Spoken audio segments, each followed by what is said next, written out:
और 1000 का चलन काफ़ी बड़े पैमाने में आर्थिक व्यवहार में उपयोग किया जा रहा है। इन दोनों चलन में जाली नोटों का प्रमाण आजकल बहुत ज़्यादा है।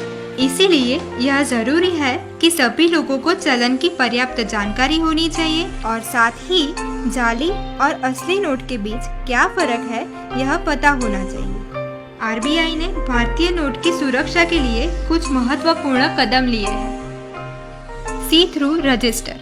नोट के बाएं कोने के बीच में आगे और पीछे की ओर फ्लोरल डिजाइन प्रिंट की होती है। आधा अंक आगे की ओर और आधा अंक पीछे की ओर प्रिंट होता है। इसकी वजह से नोट को लाइट के सामने रख के देखते हैं तो उसमें 500 अंक में लिखा हुआ देख सकते हैं।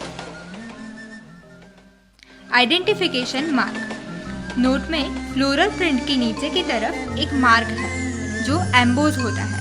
अलग अलग नोट में मार्क का आकार अलग अलग होता है, जिसे छू के पता कर सकते हैं कि 500 की नोट में यह मार्क गोलाकार होता है। Water mark. जब आप नोट को लाइट के सामने रख के देखेंगे तो नोट के इस खाली भाग में गांधी जी की छुपी तस्वीर और 500 अंक में लिखा हुआ देख सकते हैं। Security thread.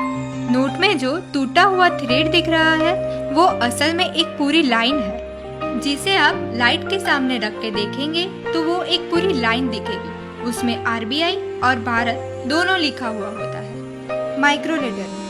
नोट में महात्मा गांधी जी की तस्वीर के पीछे अक्षर और अंक में आरबीआई और 500 लिखा होता है, जिसको आप मैग्नीफाइंग ग्लास के माध्यम से देख सकते हैं। Optically variable ink.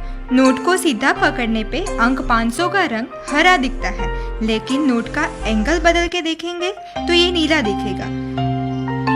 Latent image. Note के दाहिने तरफ के हिस्से में गांधी जी की तस्वीर के पास वर्टिकल बैंड में एक छुपी तस्वीर है। नोट को आंखों के स्तर